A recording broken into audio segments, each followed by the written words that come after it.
Assalamualaikum warahmatullahi wabarakatuh.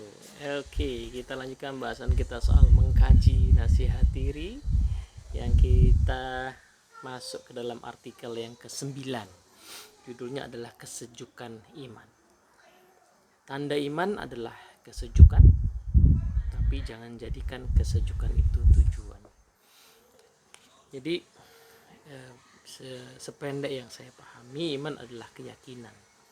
Iman adalah membenarkan sesuatu yang tidak kelihatan, ya, tapi kita rasakan dengan jiwa kita bahwa dia ada, maka kita benarkan, kita yakini, kita anggap itu ada, gitu ya. Nah,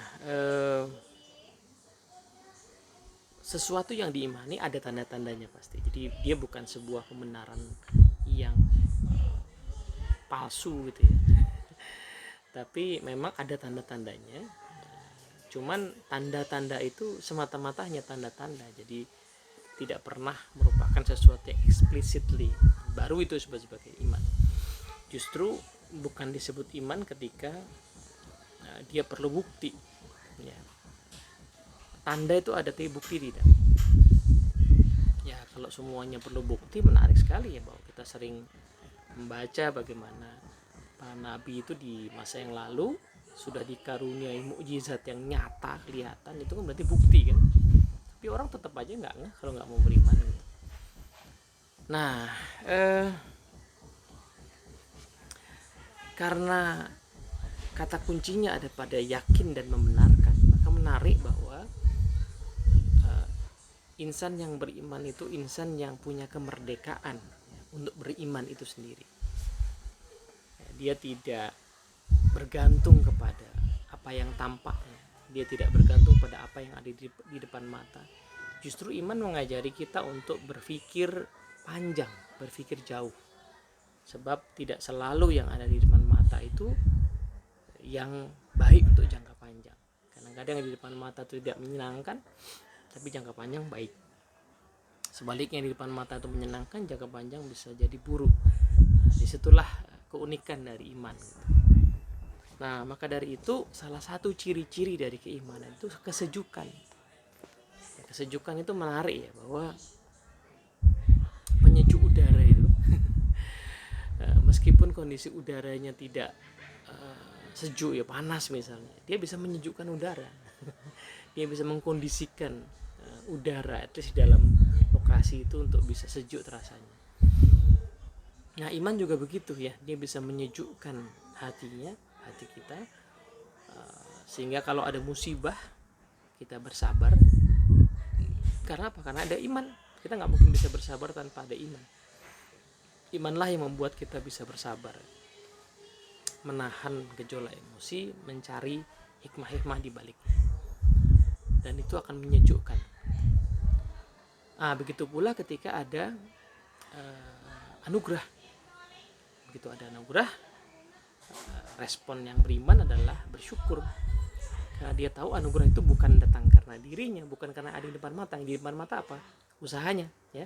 Dia berusaha kemudian dapat. Itu yang di depan mata kan. Tapi karena dia tahu itu bukan, itu hanya wasilah saja, tapi sebenarnya anugerah itu datang dari yang tidak terlihat. Maka responnya adalah bersyukur. Dan bersyukur itu juga menyejukkan dirinya, menyejukkan hatinya.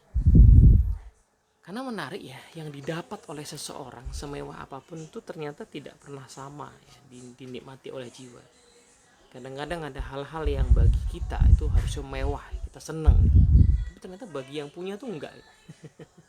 Rumah yang besar tapi tanpa anggota keluarga yang hangat, itu bagi yang punya itu tidak sejuk. Tapi bagi kita yang melihat kelihatannya keren banget gitu ya. Jadi menarik gitu ya. Anugerah sesuatu yang sifatnya fisik gitu ternyata nggak mesti. Kondisi hatilah yang menyebabkan orang kemudian bisa menikmati anugerah itu. Nah, begitu kita bicaranya menikmati anugerah dengan iman, maka ukuran fisik jadi tidak relevan. Yang sedikit bisa terasa banyak, yang banyak bisa terasa sedikit. Sedikitnya nasi itu begitu disyukuri, maka dia bisa berlipat-lipat kenikmatan. Tapi makanan-makanan yang luar biasa mahal ya, kita mengenal ya dalam keseharian kita, kalau mau browsing tuh ada jenis makanan-makanan yang luar biasa mahal. Ya pada akhirnya tidak pernah bisa melewati rasa nikmat yang esensial ya, karena kenikmatan itu hanya sepanjang lidah aja kan toh akhirnya gitu. Belum lagi kalau pas makan diganggu dengan sesuatu yang mengacaukan pikiran, nah itu udah hilang semua nikmatnya gitu. Sehingga orang yang beriman tahu persis bahwa musibah maupun anugerah itu sementara ya. Ada musibah yang begitu mengguncang, tapi kalau dalam sejarah kita amati, musibah itu selalu sementara. Begitu pula dengan anugerah yang menggembirakan, tapi kita tahu bahwa dalam sejarah hidup kita ya, anugerah itu juga selalu sementara, karena memang dunia ini tempatnya kesementaraan. Nah ini kan yang hanya bisa memahami hal ini hanya yang beriman kan? Ya, yang tidak beriman ya tidak akan sanggup ya menikmati kesementaraan ini. Maka dalam kesementaraan itulah sebenarnya kita bisa menikmati dalam kesementaraan itu muncul kenikmatan ketika imanlah yang menjadi panduan. Nah pada akhirnya maka kita akan ketemu orang-orang yang makin kokoh imannya, jelas bukan saya. Ada ya orang-orang yang kokoh iman itu sejuk aja kita temui gitu ya. Pada saat ada musibah kita bertemu dengan dia, mendengarkan kalimatnya itu sejuk gitu jadinya. Pada saat ada anugerah juga sejuk gitu ya. Jadi nerima dua-duanya itu sejuk gitu. Karena melihat kejadian itu sebagai kesementaraan, imanlah yang membuat dia bisa meneropong jauh ujungnya kemana itu. Nah maka betul sekali bahwa iman itu nikmat, iman itu sejuk. Maka nikmatilah kesejukan iman itu, tapi jangan juga menjadikan kesejukan itu tujuan ya, karena tujuannya bukan kesejukan. Kesejukan itu efek samping atau tanda dari iman saja. Nah, sementara tujuan dari iman itu ya sampainya kita kepada yang kita imani itu.